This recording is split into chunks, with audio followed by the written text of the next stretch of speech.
This is Zach Williams from Ecologic Farms here in Hawaii, doing a Hugelkultur project, kind of a long-term installation I've been working on, among other jobs, but this one has been going for a few months now. Started with actually removing the trees over there. There's about almost 100 ironwood trees removed. You can see the ones still standing, maybe up to 40 footers. And not the wood itself is a lot of it was standing dead. Conifer, wood is not ideal, but or at least for me, some people say that it's fine. But it's working so far. Well, we'll see. As you can see here, we have Hugelkultur beds on contour. And anyway, so yeah, these trees were taken down a couple of months ago, and little by little we've dragged them over to here and kind of just begun the Hugelkultur beds in stages. First using an A-frame level that you can actually see right there on a big pile of cow manure from a local dairy.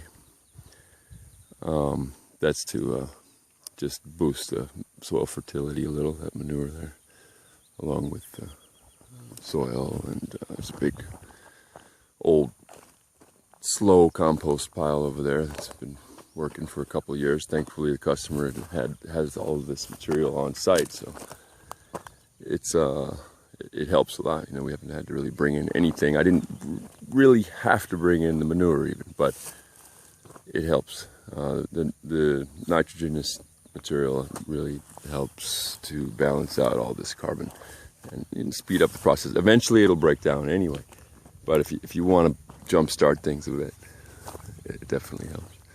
So this is, I just wanted to document this point of the project because I didn't, well, kind of intentionally like this, but not at first. So this would, although this isn't actually going to be a bed, it demonstrates nicely what the first stage is.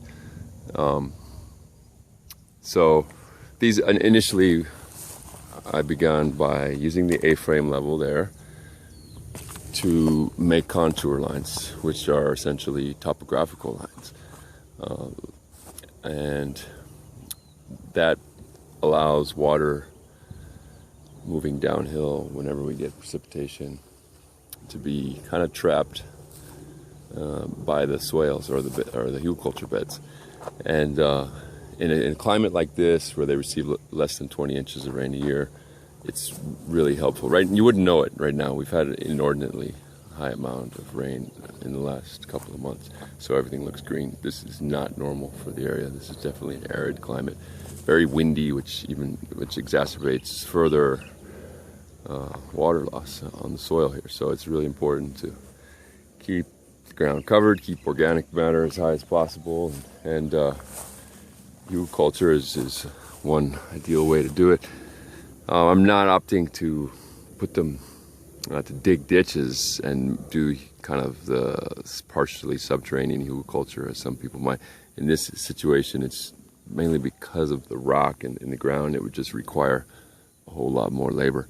We do have this Kubota here, which has been quite helpful with the whole project.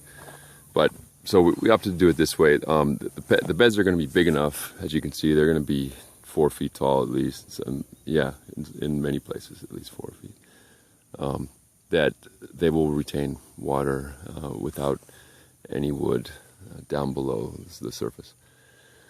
So first step would be this: laying out the biggest stuff on your contour lines, and this landscape cloth here is actually just not part of the project. That's going to be removed. So first step, big stuff first, following your lines. Medium, this kind of shows you the medium and smaller stuff, material, woody material. I don't have much that's rotted already, but it's nice when it's already started to rot. A lot of this is fresh cut right off the tree. Some of it was standing dead. The guideline is anything will work. So Any kind of woody carbonaceous material will do the trick. The idea is you want to provide something. Well, it depends what you want, but if you want a long-term installation, long-term beds, the bigger the better. Those logs will take 20 years to break down probably with this level of precipitation. So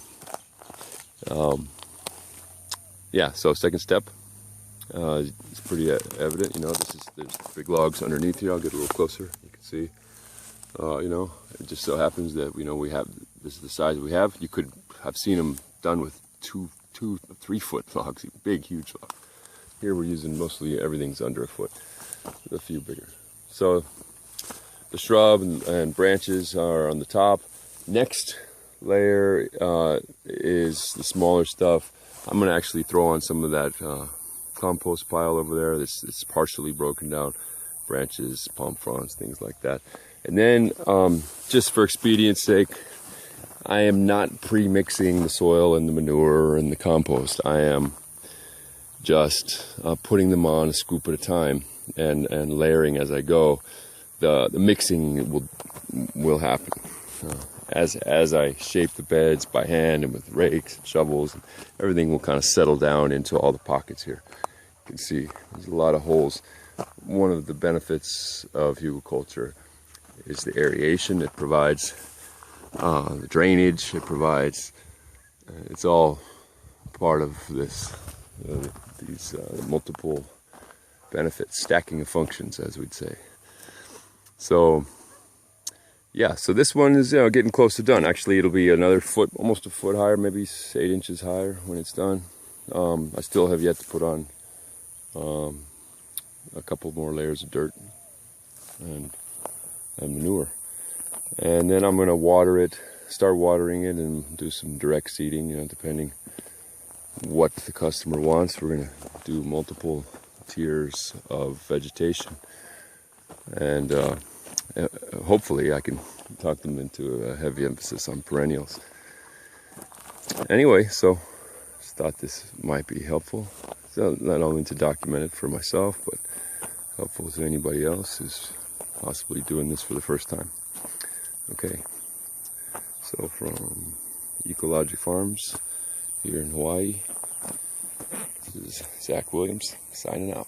All right, aloha.